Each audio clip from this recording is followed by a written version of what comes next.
Well, the past week, it was the celebration of Nigeria's 64th independence anniversary. That was on Tuesday, the 1st of October.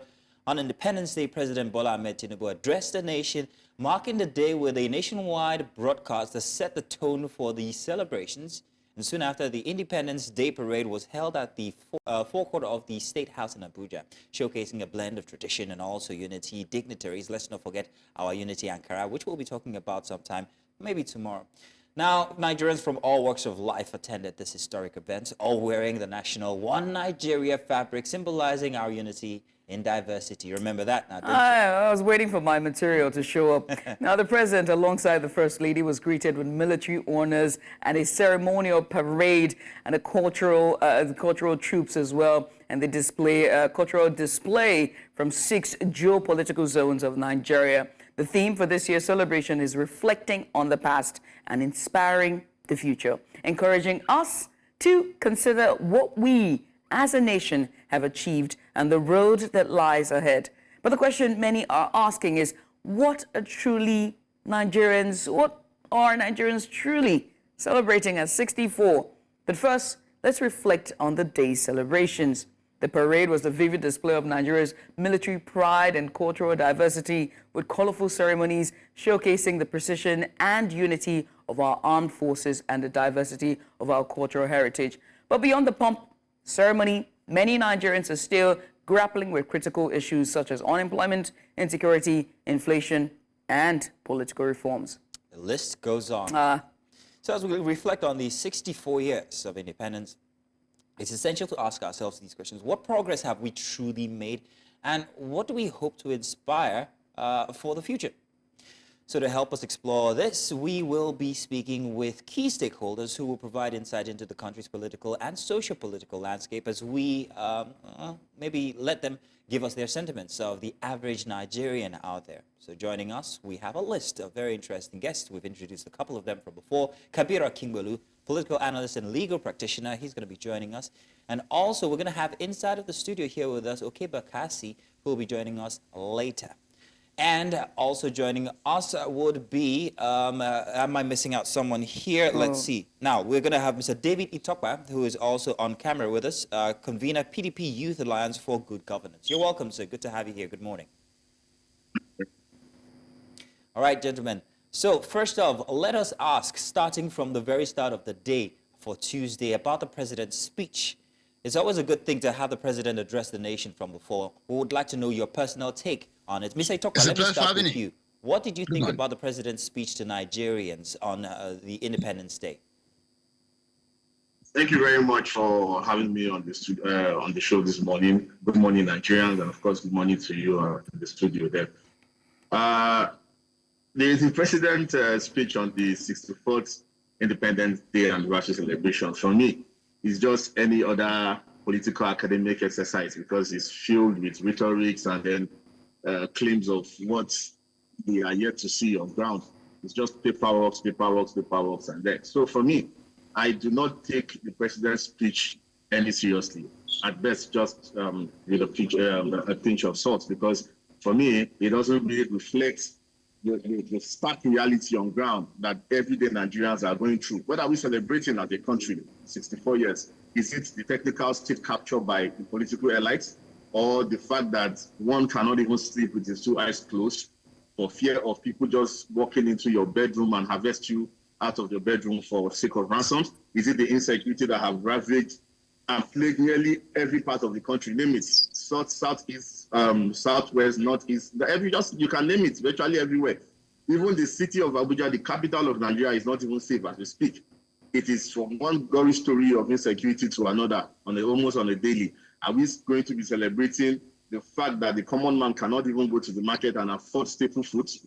Then the inflation is there. Is that what we are supposed to be celebrating? I just think that the president just, as a part of fulfilling all righteousness, to just come out and then read some very lengthy, watery speech to Nigerians, which doesn't reflect that reality on ground. That's what I think. Mr. Kabir, I would like to know your take on the president's speech. Noting that, well, Nigeria is going through so much currently with the hardship that we're experiencing and all of that. What would you have expected that should have been included inside of the president's speech, reflecting the situation Nigeria finds itself currently?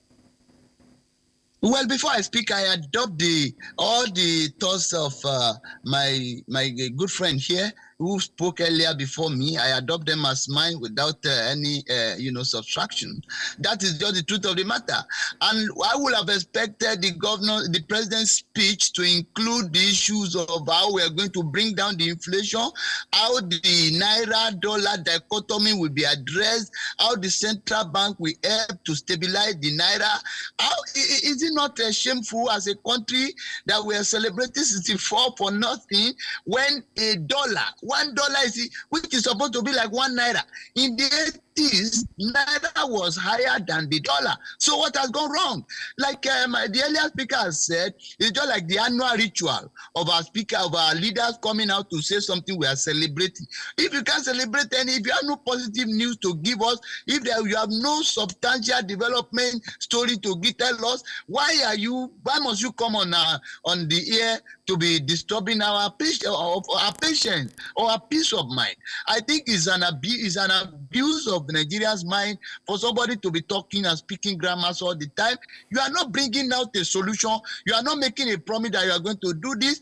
Nigerians are, they are gnashing under the pain of economic reality, which have been very painful. There is nothing that is working at all. Commodities are very expensive. You are not addressing that. As little as Gary, that we used to call the food of a poor man. Nobody, if you are not rich now, you can't even drink Gary. You will need to buy granite. Granite start from like 100 or 200 naira. You will buy water, pure water, in sachet water, 100 naira to drink Gary. So you need like at least 1.5 to still eat.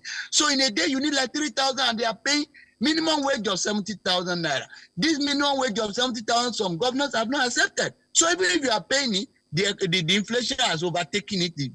70,000 is not reasonable again. It's not useful again because a bag of rice is sold between 90,000 to 100,000. So how do we go from here? That is what we would have expected the president to say. He would have come with a kind of green revolution. We want to go to farm so that can go down, can be affordable, health can be affordable. These are not in the speech, and I think the speech counts for nothing as far as I am concerned. Mr. Kabir, and also as well as Mr. Kingbolu and Mr. Itokba, it's the reaction to the president's speech has been pretty much the same across all boards.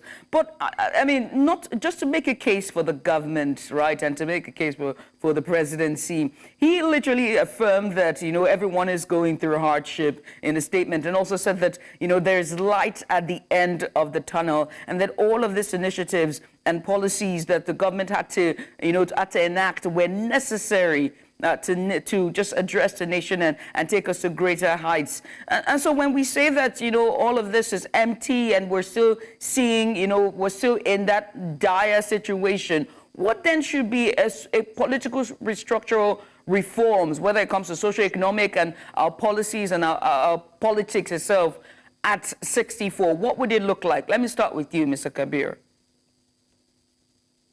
When you look at it, well, we can say the president is doing his, best. We can say the government is doing their best. But then, can we look at it from this angle? Like the common Nigerian will say that a good Sunday, the precursor of a good Sunday will start on Saturday. We don't have, the president has spent about 16 months in office. We have not seen any positive thing, so to say. Yes, removal of subsidy, I will always support it. I am supporting it and I will continue to support it. However, what are the balancing policies that can make this removal of policy not to have a debilitating negative effect on the people? This is what Nigerians want. Yes, we know the even Atiku, Obi, and the rest of all of them agree that the issue of subsidy is a criminal act that has to be condemned. Or if any of them had won, they would have also cancelled it. However, it's not in a casual or cavalier manner. What is the president going to do? What does he want us, to believe? Now, when the president came to power, a liter of petroleum was 165, 166. Now we are buying 1,100, 1,200, depending on the state you are buying from or from the marketer you are buying from. However, still, it is still very scarce. You still have to queue up. It's expensive. It's not available. The Nigerians are expecting better than this. We want to give the government, a kind of support. Nigerians have been very supportive. You will see, even when they say they are protesting, it's all peaceful protest. Even October, when they say they are going to protest, it's not something you can really see. But let the government not take our patience for something else. Let them address the issue of, they have now removed the subsidy from power. These are what we are expecting from government. You have divided Nigeria into 4 categories in power supply. And the Electoral Act 2023, Section 216 and 116 said there shall not be discrimination in the distribution of power. Somebody will now be having like 20 to 24 hours because I live in Agego, I live in Dokpemu, I will be having 4 to 8 hours. It's not so. It's not supposed to be so in a country like this. I am hoping, and I still want to give the president or the government a benefit of doubt. Yes, we have 1.5 years. We still have about 2.5 years more. We believe that the president will do the needful and subsidize either of these, because there is no country of the world, even in America, in the UK or everywhere, they subsidize something. They have to subsidize, but let it be a human subsidy. Let it be a one that is transparent. Now there is no subsidy in the budget for last year and this year, but government has indirectly been subsidizing. They have not been telling Nigerians. Let this thing be transparent. Let Nigerians see what you are doing. Let Nigerians know your plan that is practicable and reliable, not just grammar. I know the president meant well for Nigeria, that I know. But then, how is he going about it? How does he earn the confidence of Nigeria? This is what we want. We want the economy to be revamped. That is when the 70,000 minimum wage can work. Otherwise, in the next 1 year, the 70,000 will be useless. We'll be asking for more increment in salary. This is not the solution to our woes that we have now. Right. Well, that's Mr. Kingbolu. He is a legal practitioner, human rights lawyer, and a political analyst there, just giving his thoughts there on the statements and what necessary political structures for our socio-economic climate is necessary. You're watching our reflection on the Independence Day here on News Central TV. It's Breakfast Extra. We're going to show a break. When we come back, there is more. Stay here. And you're welcome back. You're watching Breakfast Extra here on News Central TV.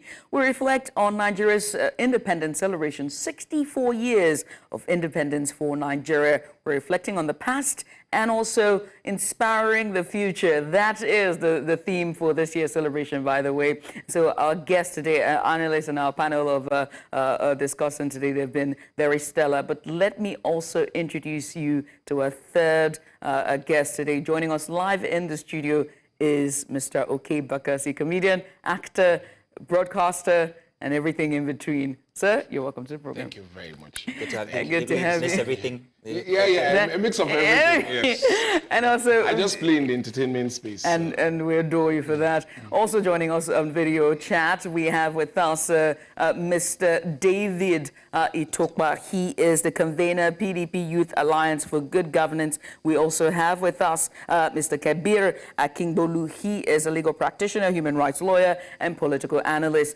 Now, let me, guys, thank you so much for still just sticking around, gentlemen, and being with us. But let me come into the studio and ask Mr. Oke Bakassi.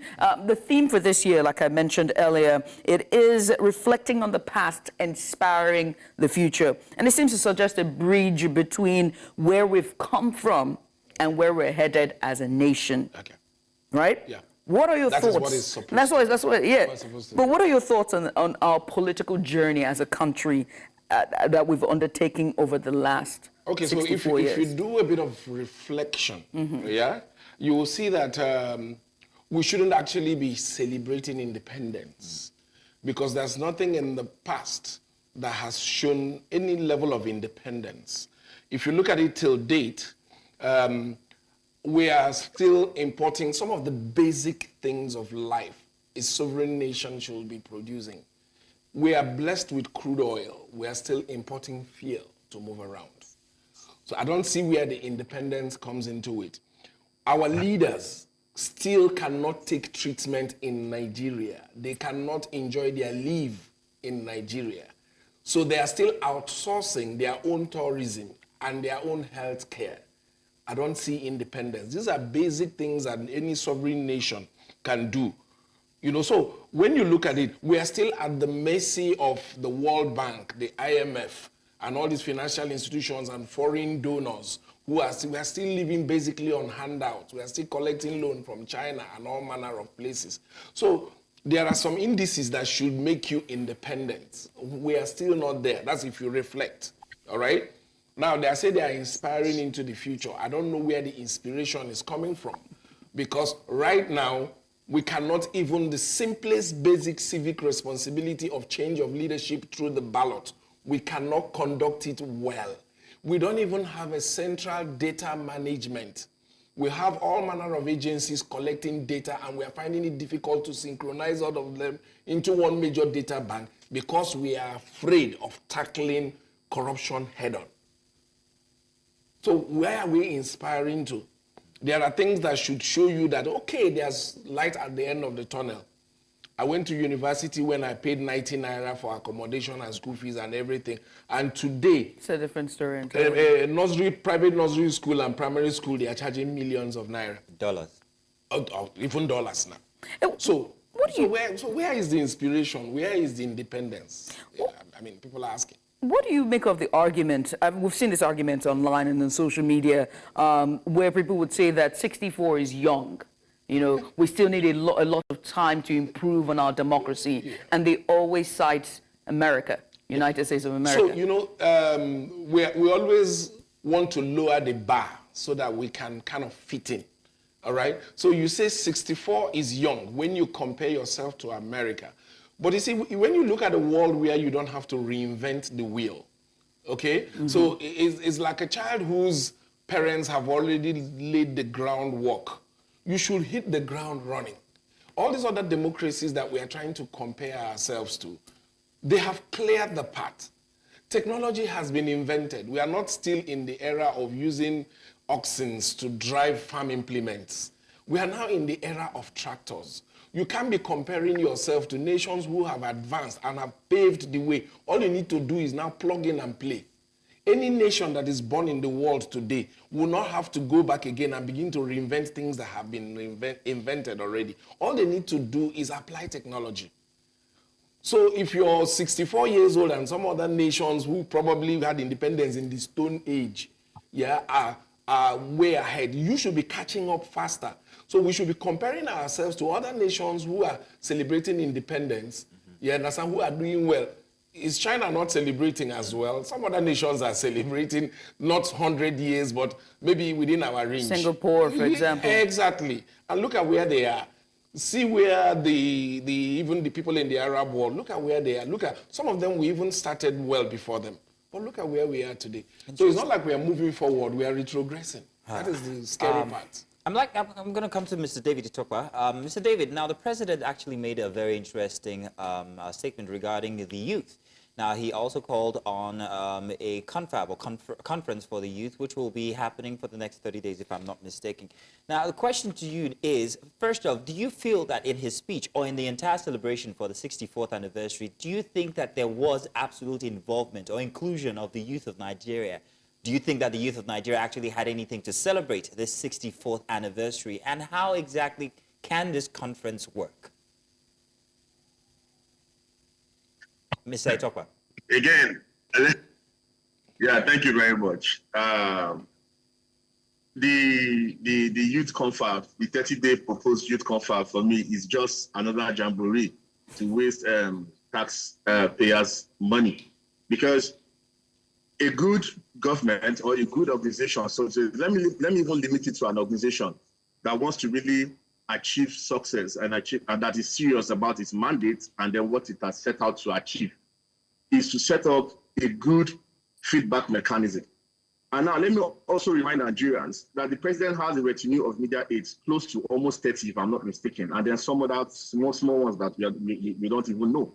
So if these people cannot set up a feedback mechanism to give back to the government and say, oh, look, this is where we think we are going wrong. This is where we think we have done right.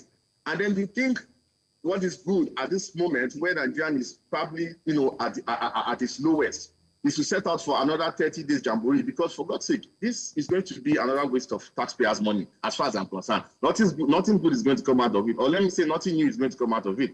What about the 2014 confab? Where is the report? I mean, where is the Orosonya report? I'm sure it is somewhere probably lying in the dust. So I do not think that the 30-day confab that is being proposed by President Bola Ahmed Tinubu, with due respect, I do not think it's going to bet anything new. I think it's just another way of, flattering to deceive, if I may put it that way. So it's just another way of flattering to deceive. Mr. Kabir, I'm still, still, okay, you're still speaking? Go ahead. Can you hear me? Yes, please go ahead. Can you hear me? Okay, yeah. And then when you see a few set of people coming to applaud that, oh, this is what we need, the 30-day confab, youth confab is what we need to see how we can, chart a pathway, a good pathway for the youth. I just laugh because, look, there are only few set of persons that will applaud to this kind of charade. And these are the people, the youths, that probably somehow found their way around the corners of power. And secondly, hello, are you with me? Yes, we are. Loud and clear, we can hear you. Thank you. And then secondly, those that are lying sideways and then hoping that someday their paymasters are going to get to the corridors of power, but they too to also latch at this opportunity to, to loot the commonwealth of Nigeria. That is the only set of people that are applauding this charade, as far as I'm concerned. There is no meaningful Nigeria that will tell that, look, with the events, with the circumstances happening in Nigeria now, what we should be talking about is another jamboree, a wasteful event for 30 days. I do not clearly see how this is going to chart a new way for the Nigerian youth. I mean, with all sense of responsibility, I do not see how that is going to help Nigerians. I mean, we really need a total overhaul of the system. And then if we must save some leakage, if we must block some leakages, we should go back to the reports. The 2014 confab addresses most of these issues that we are facing now. So I think we should go back, pick up this report and see how we can begin to work on them and not starting all over again. I mean, this government has a penchant for always wasting money, wasting money where they are not supposed to. For God's sake, Nigerians can no longer even afford basic things of life, just like Mr. Okibakasi just said. Now, the basic things of life in Nigeria, we cannot even afford. And then here we are talking about the roundtable discussion for 30 days. And let me even tell you something critical about this 30 days confab. It is not even going to be inclusive of everybody in Nigeria, let me tell you. It's just going to be a few persons that already found their way around the corners of power with the APC. That is just what it's going to be about. All right. All right, then. All right. Now, let me come to you, Mr. Kabir, and ask you the next question. And this is just about, looking at our economy, because you spoke about the economy. So I'm going to stick with you for the economy, right?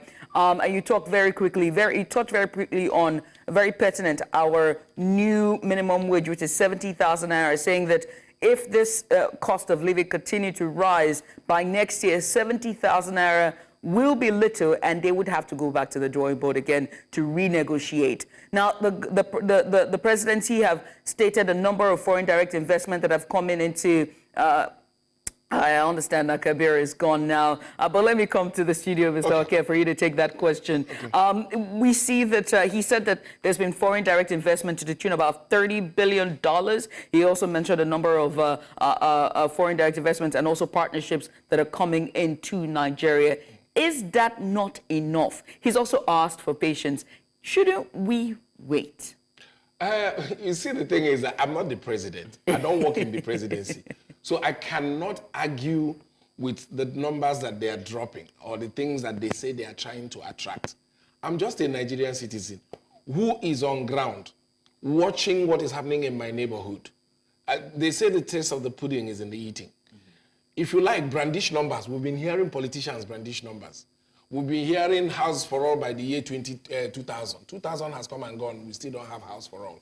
Government will always drop numbers and drop all these colorful policies. What is on ground is what matters to those of us. And we are not seeing any of those signs.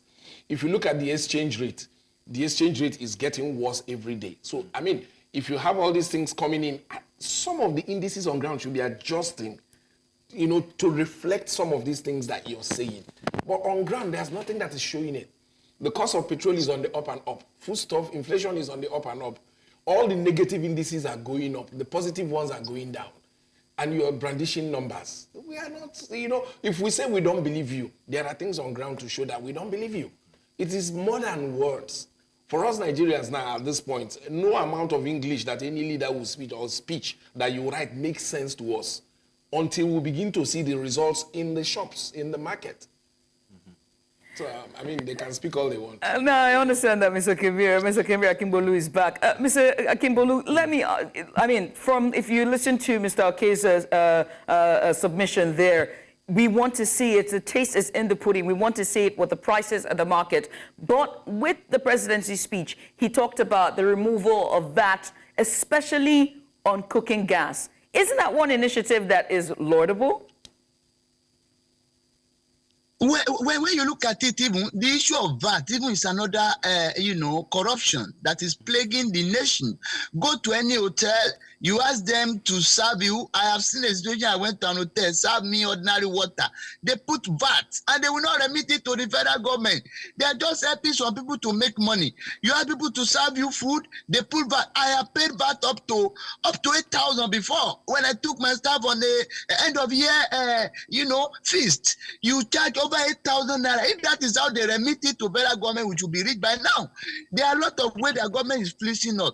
Like my brother earlier spoke about the youth confab. It's another diversionary, method to shift attention of people from the hardship, hoping for hopelessness. That, government is trying to do something. We have had a lot of confab under Babangida. We had under Jonathan. We had spent a lot of millions of naira. We had under Obasanjo. Nothing came out of this. There is no government that has made use of this recommendation.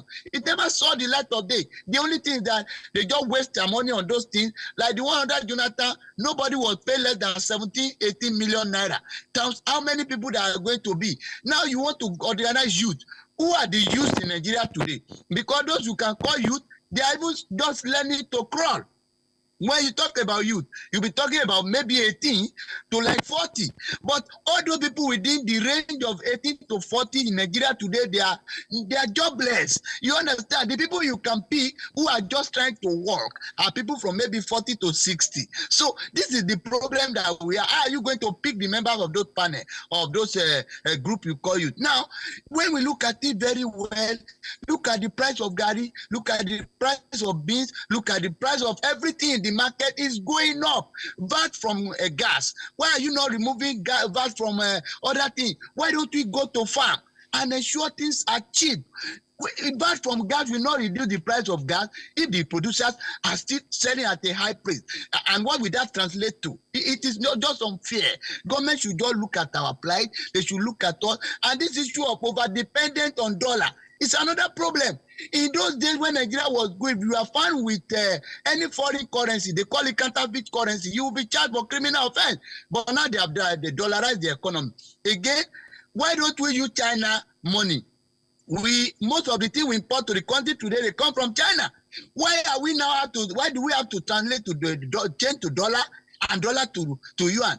Under Buhari, they signed the agreement for Naira dollar swap. But they didn't use this, the agreement as swap in May. So these are the things government should look at.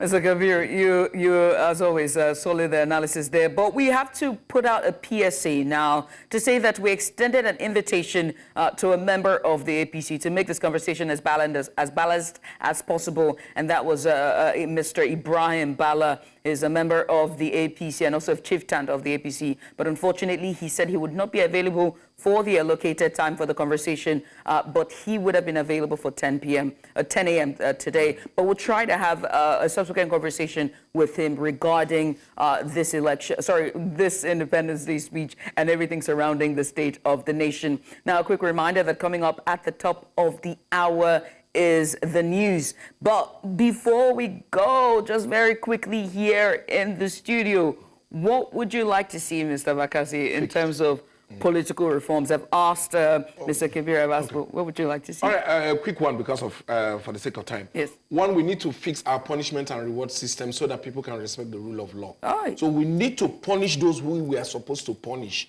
and reward those who we are supposed to reward. Because right now we are rewarding people who we are supposed to punish and punishing people who we are supposed to reward. We need to fix that. We need to have a central data management system. All right, road safety, NIN, BVN, every passport office, everybody is collecting data, yet we cannot centralize it. So because we are scared to know, we are even scared about knowing the number of people we have, population. And if you don't know your population, you cannot manage data. So we need to centralize data so that we know exactly how many are we, how are we allocating the scarce resources that we have, where is it going to, are there actual human beings, or do we, in 2024, we are still talking about ghost workers in the civil service. We need to do our electoral reform so that people can believe in the process again. Today, voter apathy is increasing. The number of people every election is dropping and dropping because people don't believe again that the votes will count. The judiciary has to be reformed. I know that in some countries you elect DA, yeah, so that people know that they are elected by the people. But when all the selection that we are doing, nobody believes in the judges and the judgments that they deliver again. The civil service, we need to reform it. Monthly payment is not working. We need to start thinking about hourly payment so that people don't just go there and sit down and do nothing, and at the end of the month, they know they will collect the same thing. So no incentive. We need to fix that. Security. No matter what we do, progress will not happen in the agricultural sector, in all the other sectors, transport and everything, because there's no security. People are scared to leave their house. We need to fix that. We need to fix infrastructure. We are talking about youth development. The youth will not progress unless there's steady power, there's water. At least somebody will shower, drink, see light to innovate. Mr. Bakassi, tell you what we're going to do. We're going to come back to this conversation after Judith brings us the news at 9 o'clock. So we're hoping that you'd stay. Also extending this to our other guests as well, Mr. Kabir and Mr. Itopa. Please do stay because we're having this, we're elongating it because there's so much that you guys want to get off of your chest, especially Mr. Oke Bakassi here. Let's not rush you. Let's let you express yourself. So we'll be back after the news to continue. Welcome back. It's back to our conversation we've been having about the 64th anniversary for Nigeria as we celebrated the Independence Day on Tuesday. We have very interesting guests in the studio. Here with us, we have Mr. Oke Bakassi, who's still with us and has plenty to say. Since it seemed he was being rushed from before, we decided to give more time. And also joining us via video chat, we have Mr. David Itopa, who's joining us via video chat. And also we have Mr. Kabir Akingbalu. You're welcome, guys. Thank you very much for still staying up until this hour. We know there's plenty to unpack here. And from before, Mr. Oke Bakassi was actually reeling out what he feels the government should do going ahead. However, I wanted to ask Mr. David something very interesting. Mr. David, now the focus on youth is very important because we can see that all the dissent and all the agitation has actually been driven by a youth population. The president also perhaps maybe referred to the youth when he told that there would be this confab that is being put together for the next 30 days, which seemed like the government extending a hand of attention, let me put it in quote, to the youth. A table for them to come talk and tell about what they're disgruntled over. So isn't this a good initiative, talking about the theme, reflecting on the past and inspiring the future? This should serve as inspiration, shouldn't it? What do you think, Mr. Itopa?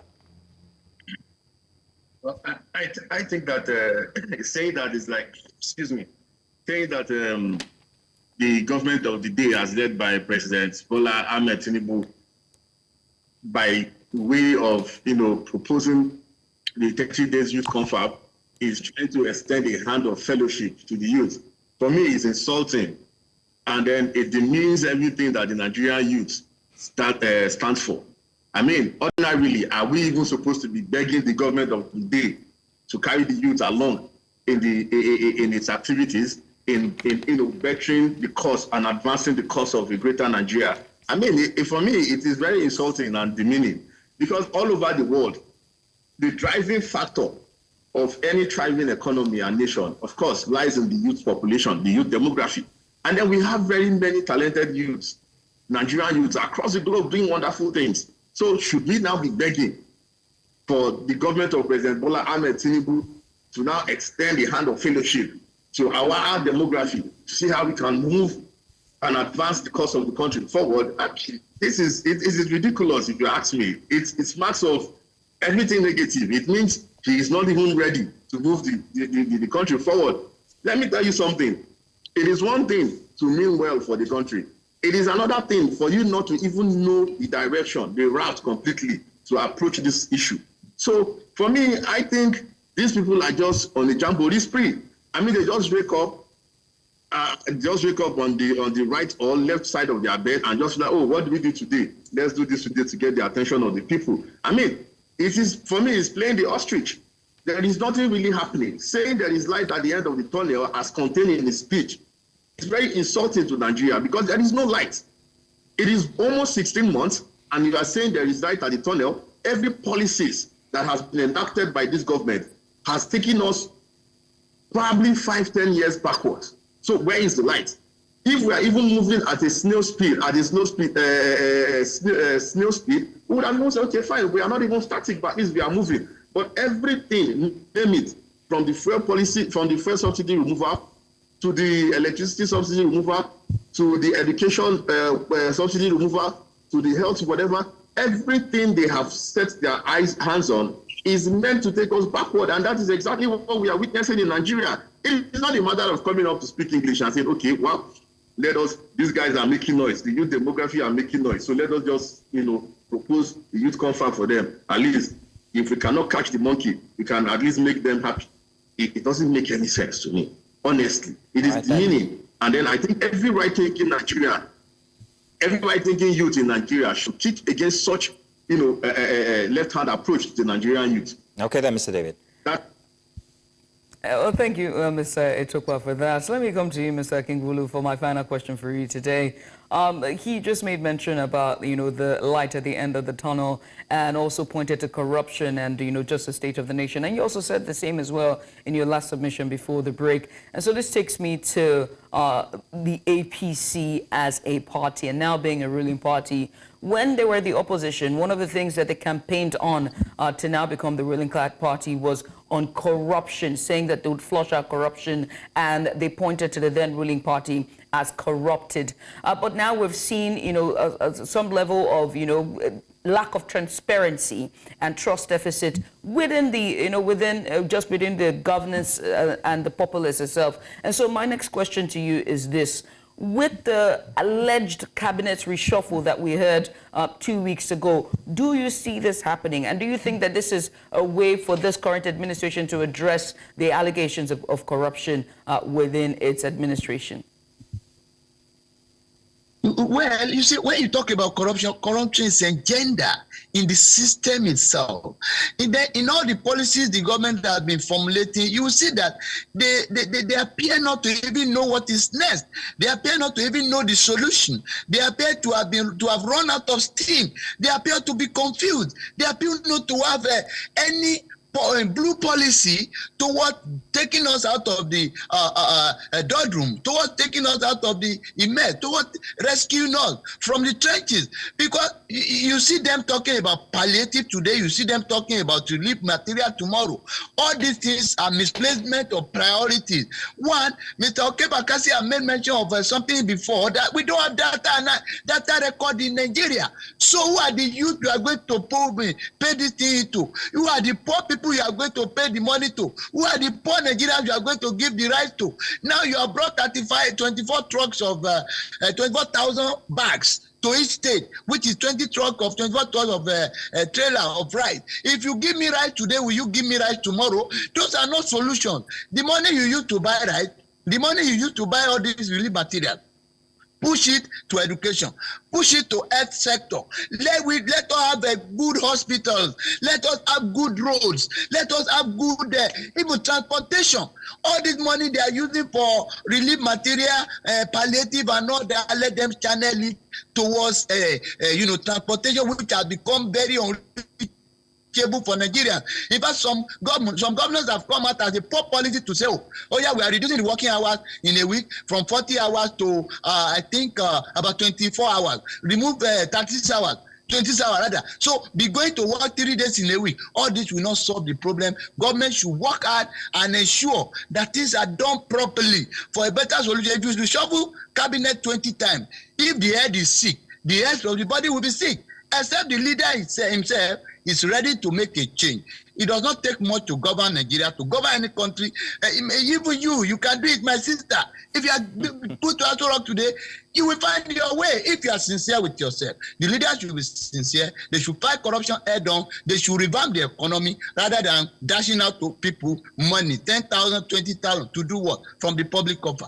I think we need more than So you this. don't think a reshuffle of the cabinet will even see a nib, enhance efficiency, reduce corruption, or even allegations of nepotism?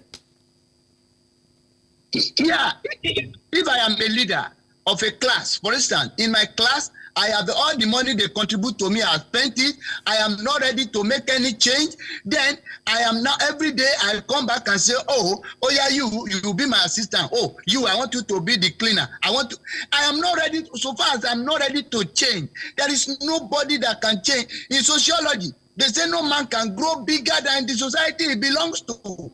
You cannot, and if you read this book by Joseph and Robert Greene, 48 Laws of Power, you cannot outshine your master. If you rise too early in the government, in your performance of duty to government, they will sack you the next day. So you have to look at the body language of the president or that whom you are serving before you can perform. They also have a template for you. You cannot create a template that is beyond your budget. You can't create a template that will outshine your master, the president. So the president or the presidency should be ready to do something meaningful, should be ready to do something drastic, in terms of development before any minister can perform. So it's just changing the wine and using the old skin. It's the same result. Or changing the skin, not changing the wine. It's the same thing. You can't do the same thing over again and expect a different result. This is not the situation. Unfortunately, APC came to power with slogan of integrity. They promised a lot of things to the youth, and this is what we are seeing. They are better off when they are in opposition than when they are in power now. So we must pray for Nigeria. We must pray for our leaders to succeed. Yes, indeed, Mr. Kabira. Thank you very much. Regarding his comment asking whether if you give me rice today, would you give me tomorrow? Mr. Okebekasi, I'm wondering, they're serving breakfast, lunch, and dinner with rice, I guess. I don't know how we arrived at rice as being the solution to national problem. I don't know. Maybe we took a leaf from the religious bodies because at a time in Nigeria, olive oil and holy water could solve any kind of problem. Even prayers. Yes. Maybe government borrowed a leaf from them and decided, you know what, while the religious bodies will be using olive oil and water, we will use rice. But you said something very interesting. So if there's flood damage, we throw rice at it. If there's any problem, we just bring some more rice. There's disaster fund. To your touch on the judiciary, when you talked about punishing those who have done wrong, yes, it's very, very critical. Yeah. We have a new CJN now, Kekereakun. Do you think that going forward that these kinds of matters would be addressed? The multiple judgments we have on cases, especially when it's political, people are being arrested and not, we're still looking. Where is Yahaya Bello? Would we see a change? And even the courts and the politicians using the courts to wield when it suits them when it comes to judgments as well. Yeah, so you see, the problem with Africa, Barack Obama came here and he said it to us that we have succeeded in creating strong men and not strong institutions. And when you have strong men and not strong institutions, that you get the kind of democracy that we have in Nigeria. We have created a situation where nothing will thrive because from ab initio, it has been planted on a very poor soil, all right? The judiciary, if you like, bring anybody from the moon to come to Nigeria and be the head of our judiciary, it is not going to work because the structure is very faulty. Yeah, everybody must, if you're hired by someone, you must check the body language of the person who hired you. If we have a system here where, like in some other clime, they vote for who is their district attorney, you're selected by the people. The people feel like they can hire and they can fire. If we have a judicial reform system where the judiciary is truly independent, where it is not the executive or the National Assembly selecting who is the CJN or whoever, then that person can be accountable to the people who have brought the person to power. But we saw how some of them were removed in the past. where the DSS will be used to storm their houses at night and, you know, bring up some allegation against them, and even somebody who is head of the squad can't defend themselves, and before you know, you're weeks away and you're subjected to all manner of things. They're forcing you to resign or relinquish the position. Who wants to kill themselves? There is nobody now ready to die for this country. There's nobody. We have reduced our professors to nothing. The moment we started integrating professors in INEC and using them for electoral, the professors don't have respect. All you need to do, I operate in the business where you have a lot of youth population. Sit down with them and discuss. In my generation, we had a lot of respect for professors, lawyers, and all these, you know, professions where you think they have integrity. Today, the youth, they don't regard anybody. You tell them Nobel laureates, what does that mean to them? The president is calling them to a conference now. He's calling them to a conference now. You see, the point is that, yes, it is important that our youth have a say, but they already have a platform. Social media. Are you listening to that platform? The same people calling them to come and sit down and jojo with them for 30 days are the same people picking them up and locking them up for heinous crimes like treason and for just protesting. Is that not hypocrisy? You're picking up these youths for airing their view publicly. You're locking them up and putting charges like terrorism and trying to topple the government on them. And you're still calling them to come and discuss. I see where you're going now. You understand? So, I mean, make it worse. Put me in a room where you can just simply reach out and grab me. I know do. I get it. I get it. So what are we coming to discuss? Yeah. What are we coming to now discuss? When you still have some of our people in detention who just came out to say we are hungry. That's what the youth, they came out to say, look, we are hungry, put an end to hunger. The last time they said, end SARS, they are intimidating us. You lock them up and you kill some of them. Now they are saying we are hungry, you are locking them up, but you want to gather money now to select how many of them to come and sit in Abuja and romance with you. I mean, my colleague, he said, it's a jamboree. It's going nowhere. The youths already have a platform. So if you think that you want to hear from them, tell them to use the platform that is accessible to them to speak freely. You will hear them. They will tell you what they want. I want to say thank you very much, Mr. Akasi, for being in the studio. Also, thank you very much to Mr. David Itokwa and also Mr. Kabir Akimbolu. Thank you for staying with us for the past 1 hour and having this very interesting conversation. Thank you. We look forward to reform. We look forward to inspiration in the future. We look forward to all sitting together at Nigeria at 65 and having a better Nigeria then.